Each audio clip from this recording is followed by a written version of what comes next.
Welcome back.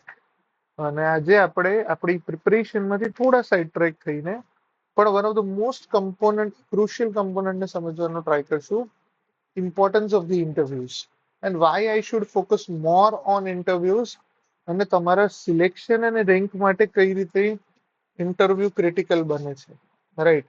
So let us understand this very simple logic. It is very simple yet very critical. ચલો, let us understand what happens when you give any civil service examination. ત્રણ component પ્રીની કોઈ જરૂર નથી, because એના marks ખાલી elimination માટે છે, means and interview, right?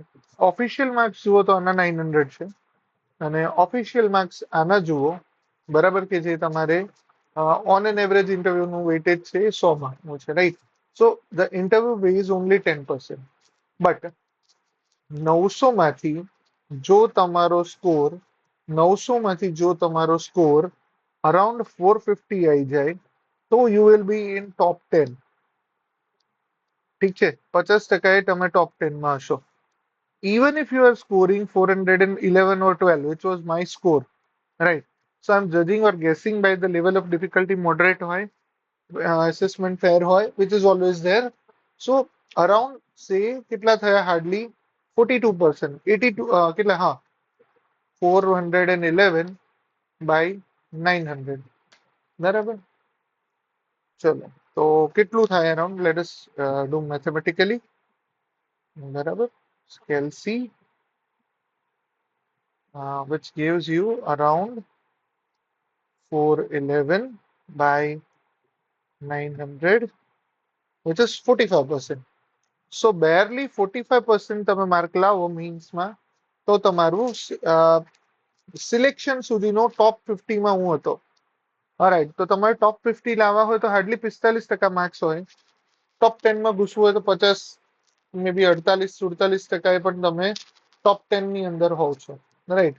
So this is the range or the maximum marks you can get in the this component, which is means, is only this. સમજાય છે? હું લોજિકલી તમને સમજાવું છું.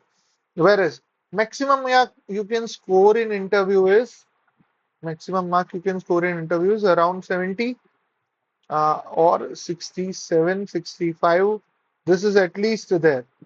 બરાબર? તો your scoring is 65%. સમજાય છે? સો એક એક તમને લોજિકલ આઈડિયા આવે કે એક એરિયા છે કે જ્યાં તમે બહુ બધા સબ્જેક્ટ્સ વાંચશો, બહુ બધું રિવિઝન્સ કરશો. Let us understand the comparative mains and interview. મેઇન્સમાં તમારે કેટલા સબ્જેક્ટ? દરેક 6 પેપર, બરાબર? Then you have to prepare for at least 12 to 13 various subject plus current affairs plus writing practice and all કરશો ત્યારે તમે મેક્સિમમ 40% માર્ક્સ, 45% માર્ક્સ લઈ શકશો, right? Whereas interviews have no such rigidity, no such fixed format. Only you have to present yourself, and the scoring possibility goes as high as 65 to 70% of marks, right? સમજાય છે? So this is where even if having the weightage of 100, it actually makes the entire difference in the ranking. હું તમને સમજાવું કઈ રીતે.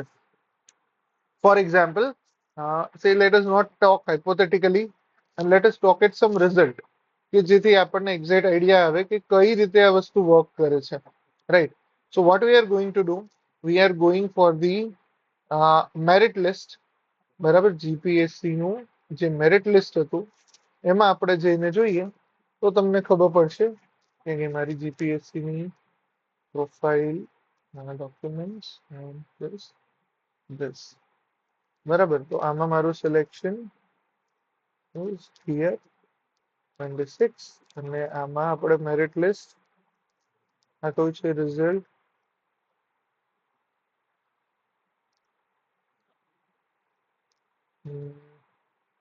Just a minute, આપણે એક second, video just okay, વાંધો નહીં.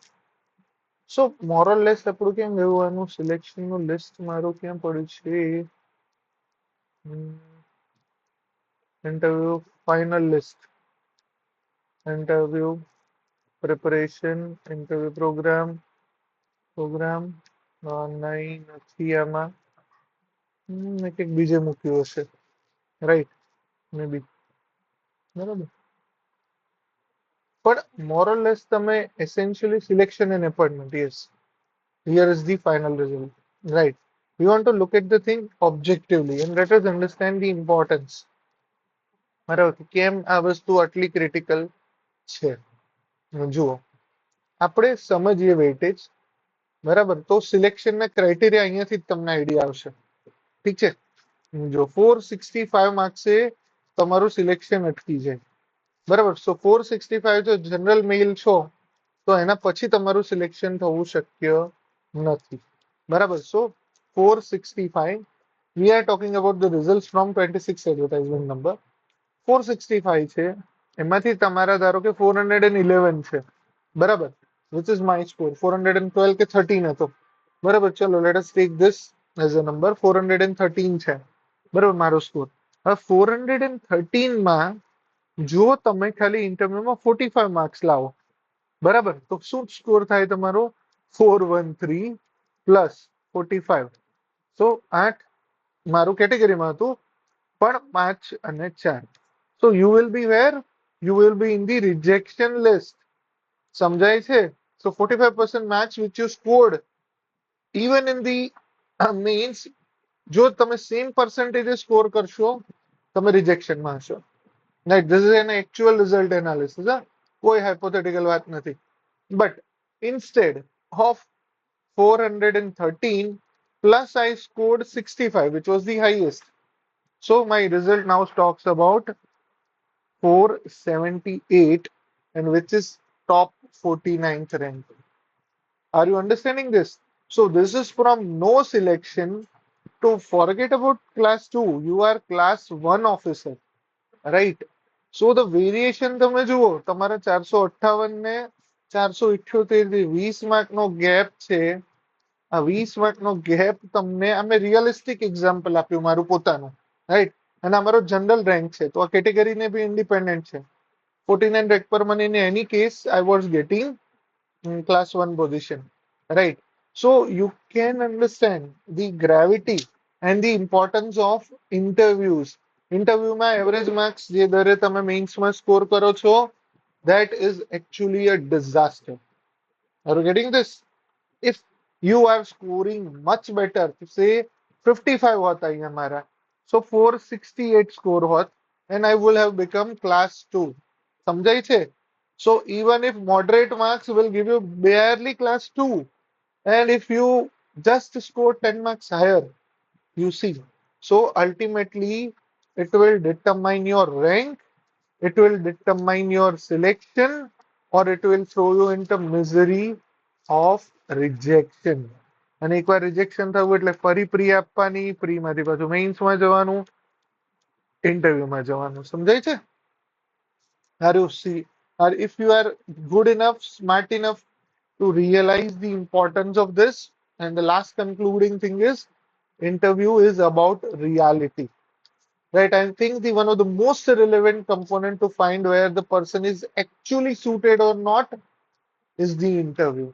It's nothing else, right? અને ઇન્ટરવ્યુમાં જ્યારે વધારે માર્ક્સ આવે તો મેં તમને શું થાય લાઈવ એક્ઝામ્પલ મારા પોતાના એક્ઝામ્પલથી કીધું, રાઈટ? સો ઓલવેઝ અન્ડરસ્ટેન્ડ કે ઇન્ટરવ્યુમાં એવરેજ તમે મેઇન્સમાં બહુ સારું સ્કોર કરો, ઘણા બહુ સારું લખે છે, સારું છે, પણ ઇન્ટરવ્યુમાં તમારું મોડરેટ મેઇન્સ સાથે જો તમારું આન્સર રાઇટિંગ ભલે એવરેજ હોય તમને સિલેક્ટ કરાવી દે, પણ જો તમારું ઇન્ટરવ્યુ ઓરિજિનલ હશે, સારું હશે, તમે લોજિકલી તૈયાર કર્યું હશે, મારી પોતાની બી નોટ્સ છે, હું એ પ્રમાણે જ તમને તૈયાર કરાવું છું. And I always told since my first session કે મારા મેન્ટર્સ ઘણા ગ્રેટ છે, એમના વિડીયોઝમાંથી, એમની જોડેથી, મારા પોતાના અનુભવોથી હું સમજીને શીખવાડું છું. So trust me, interviews is the game changer. Mains પણ ઠીક છે, પણ આ 10% ભલે દેખાય, પણ એ છોટી વાત છે, પણ actually biggest difference is created by this 10% માં તમે કેટલા માર્ક સ્કોર કરો છો, રાઈટ? સો આઈ હોપ કે તમને હવે સિરિયસલી સમજાયું હશે કેમ તમારે ઇન્ટરવ્યુ પર વધારે ફોકસ કરવું જોઈએ. કઈ રીતે તમારા સિલેક્શન, રિજેક્શન અને ઇવન રેન્ક સુધીની જર્ની તમારા ઇન્ટરવ્યુ ચેક કરશે, રાઈટ? સો પ્લીઝ, જે લોકો અત્યારે પ્રી અને મેઇન્સની પણ તૈયારી કરે છે, બરાબર, જેને ઇન્ટરવ્યુ નથી એ પણ લોકો આ વસ્તુને બહુ સિરિયસલી લે. જેને છે એ લોકો તો હવે પૂરી જોશથી, લોજિકલી, અને અગેન પાગલપનની વાત નથી કરવાની. You have to become rational and logically learn how an interview should be prepared for. બરાબર, how you should prepare for the interview. બરાબર, હું બને ત્યાં સુધી હું ઓરિજિનલી સારું ગાઈડન્સ આપું છું. If you like it you can follow. અને જો તમને ના લાગે તો પણ કંઈક સારી જગ્યાએથી શીખજો. Interview is about going inside and discovering who you really are and then present the reality. Right? Interview is always fact checking. It's always about सच का सामना. So be truthful, બરાબર, and always be ready. અત્યારથી તૈયારી કરો છો તો અમુક component જ્યારે અત્યારથી તમે ધ્યાન આપશો, then only your interview will go great, and we want our interview to go great, not just good. સમજાય છે? Because everybody do not score 44, 50 plus in mains, but many can score 55, 60, 65 in interview, and that will determine your selection or rejection. ઠીક છે? So I hope કે તમને જે આજે મેં સમજાયું with reasons, with calculations, સમજાયું હશે. So hope કે તમારો time worth હોય. Keep learning, keep enjoying. Bye bye. Take care. So we'll conclude our session.